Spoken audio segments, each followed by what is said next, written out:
পুনেতে লাইনচ্যুত মুম্বাই সোলাপুর বন্দে ভারত এক্সপ্রেস। পুনে স্টেশনে ঢোকার আগেই লাইনচ্যুত হয়ে যায় একটি বগি। সমস্ত যাত্রীরা সুরক্ষিত আছেন বলে রেল সূত্রে খবর পাওয়া যাচ্ছে।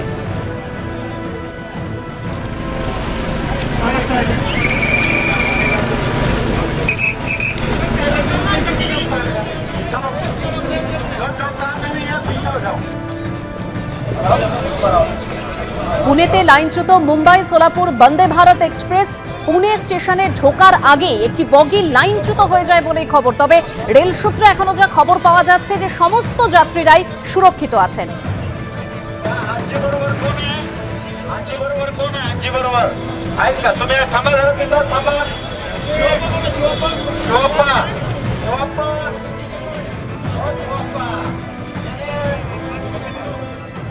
একদিকে ফলতায় যখন এই ঘটনা, তখন দক্ষিণ 24 পরগনারই আরও একটি জায়গা সোনারপুর, যেখানে ভোটের প্রচারে গিয়ে আক্রান্ত হলেন নির্দল প্রার্থী রাজন্না হালদার। সোনারপুর দক্ষিণের নির্দল প্রার্থী রাজন্না হালদার তৃণমূল কাউন্সিলরের স্বামীর বিরুদ্ধে হামলার অভিযোগ। এলাকার সমস্যার কথা বলতেই মার, আঙুল ভেঙে দেবার অভিযোগ। অভিযুক্ত তৃণমূল কাউন্সিলর রেশনা মণ্ডলের স্বামী শাহিন শাহ। পাল্টা রাজন্নার বিরুদ্ধে উস্কানিমূলক ভাষণ দেবার অভিযোগ উঠেছে।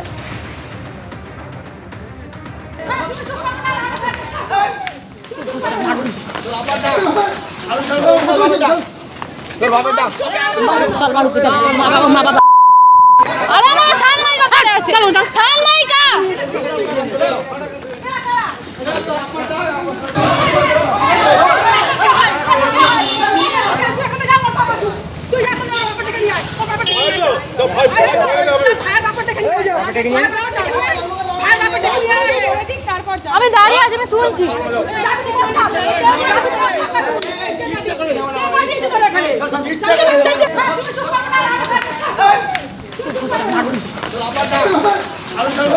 দীপিকা দি আমাকে কথায় কথায় বললো যে জানো দিদি, আজ 3 দিন হয়ে গেল কাউন্সিলরের কাছ থেকে একটা সার্টিফিকেটে সাইন লাগবে আমার ছেলেটার। ও মার্চেন্ট নেভির হয়তো পরীক্ষা দেবে, সেই পরীক্ষাটার জন্য আজকে লাস্ট ডেট। আমাকে পোস্ট অফিস থেকে ফোন করে পাঠিয়েছে যে আজকে 3টের মধ্যে দিতে হবে, দিচ্ছে না। আজকে সকালবেলা আমার ছেলে গেছে, অকথ্য ভাষায় গালাগালি মারতে এসেছে। তা আমি বললাম ঠিক আছে দীপিকা দি, আমাকে একটু সময় দাও, আমি যাচ্ছি, তোমার ছেলেকে নিয়ে যাই। আমি ওই ফর্মটাও নিয়ে গেছি। নিয়ে যেতে প্রথমে আমাকে দেখে যেটা প্রশ্ন করা হলো, ও কেন এসেছে। আমার ওড়না দিয়ে গলা পেছনে টেনে ধরা হলো। একজন ওই গদের আঠা গুলছিল, সে লোহার ওই গরম ওটা নিয়ে আমার এখানে মারলো। 2-3 জন পুরুষ মিলে আমার হাতটাকে পুরো দুমড়ে মুচড়ে দিল, হাতের আঙুলটা সঙ্গে সঙ্গে ভেঙে গেল। আমাকে থামাতে এসেছিল ওরা, আমার ইলেকশন এজেন্ট দিদিরা। ওদের তো মেরে মেরে মুখ ফাটিয়ে দিয়েছে। আমার ভাইয়ের তো মেরে পুরো এইখানটা ফাটিয়ে দিয়েছে, বুড়ুর ওপরটা।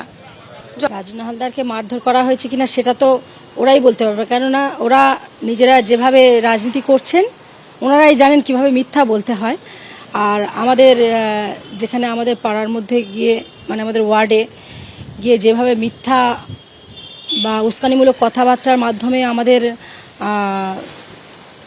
ছেলেদেরকে উস্কানো হচ্ছিল, সেখানে আবার বহিরাগতদেরকে নিয়ে যাওয়া হয়েছিল, যেখানে আমাদের ওয়ার্ডের কেউ ছিল না। বহিরাগতদের নিয়ে গিয়ে ওনারা এটা একটা চক্রান্ত করে এই ঘটনাটা ঘটিয়েছেন।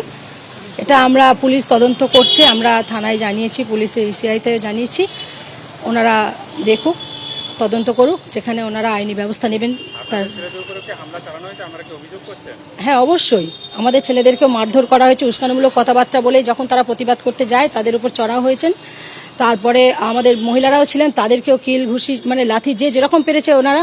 আজকে সোনারপুর দক্ষিণের অন্তর্গত 26 নম্বর ওয়ার্ডে যে ঘটনা ঘটলো, এটা অত্যন্ত নক্কারজনক একটা ঘটনা।